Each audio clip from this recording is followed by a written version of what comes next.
Baik, saya ceritakan sebuah kisah percintaan remaja yang sederhana tapi penuh makna ya.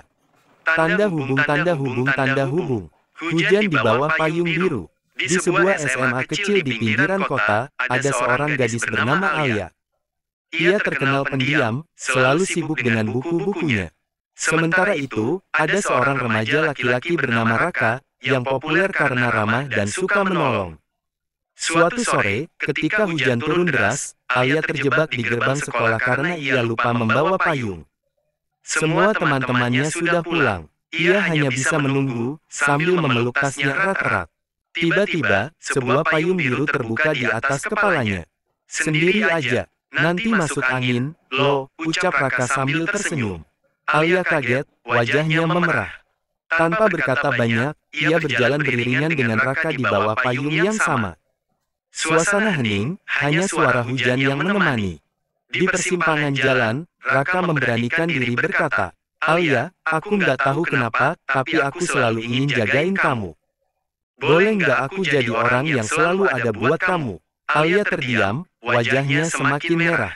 Ia menunduk, lalu mengangguk pelan. Senyumnya kecil, tapi cukup untuk membuat hati Raka berdebar kencang.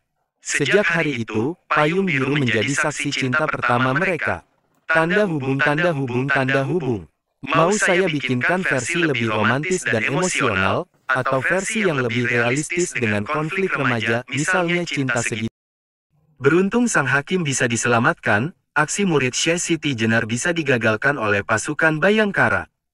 Naskah Wangsakerta menggambarkan bahwa ketika disidangkan murid-murid Syekh Siti Jenar sangat banyak sekali. Murid-murid Syekh Siti Jenar berdatangan dan meratapi nasib nahas yang menimpa sang guru yang mereka puja.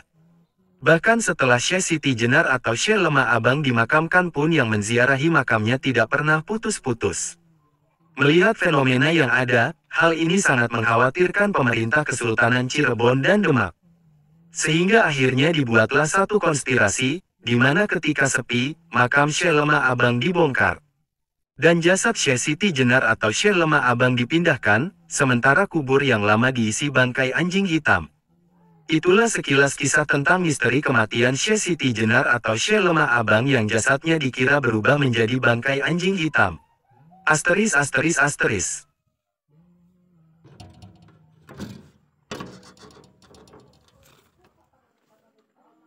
Dan tembang.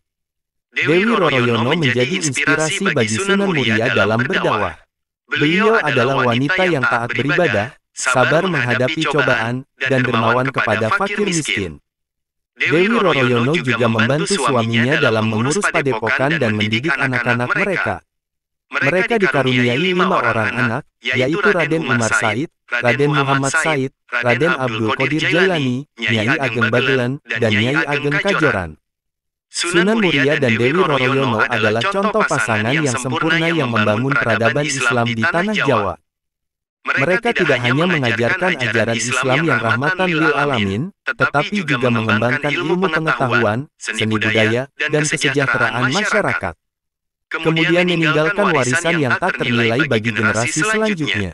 Demikianlah kisah Sunan Muria dan Dewi Roroyono yang menjadi pasangan sempurna yang membangun peradaban Islam di tanah Jawa.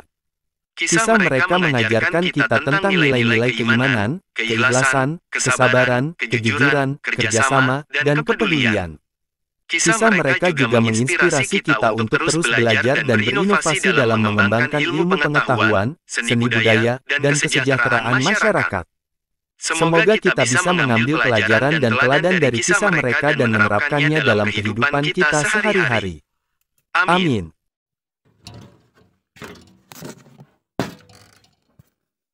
Pathak Warak. Malam hari tamu-tamu dari dekat sudah pulang ke tempatnya masing-masing. Tamu dari jauh terpaksa menginap di rumah Sunan Ngerang. Mereka yang menginap itu termasuk Pathak Warak dan Sunan Muria. Pathak Warak memiliki niat tak terpuji. Lelaki yang sudah dibakar nafsunya itu tak dapat memejamkan mata kendati malam telah larut. Pathak Warak kemudian bangkit dari tidurnya mengendap-endap ke kamar Dewi Roroyono. Gadis itu disirapnya sehingga tak sadarkan diri. Kemudian melalui genteng Pathak Warak melorot turun dan membawa lari gadis itu melalui jendela. Dewi Roroyono dibawa lari ke Mandalika, wilayah Keling, Jepara. Setelah Sunan Ngerang mengetahui bahwa putrinya diculik oleh Pathakwarak, maka beliau berikrar siapa saja yang berhasil membawa putrinya itu bila perempuan akan dijadikan saudara Dewi Roroyono. Bila lelaki akan dinikahkan dengannya. Tak ada yang menyatakan kesanggupannya. Karena semua orang telah maklum akan kehebatan dan kekejaman Pathakwarak. Hanya Sunan Muria yang bersedia memenuhi harapan Sunan Ngerang. Saya akan berusaha mengambil Diajeng Roroyono dari tangan Pathakwarak, ujar Sunan Muria menyatakan kesanggupannya.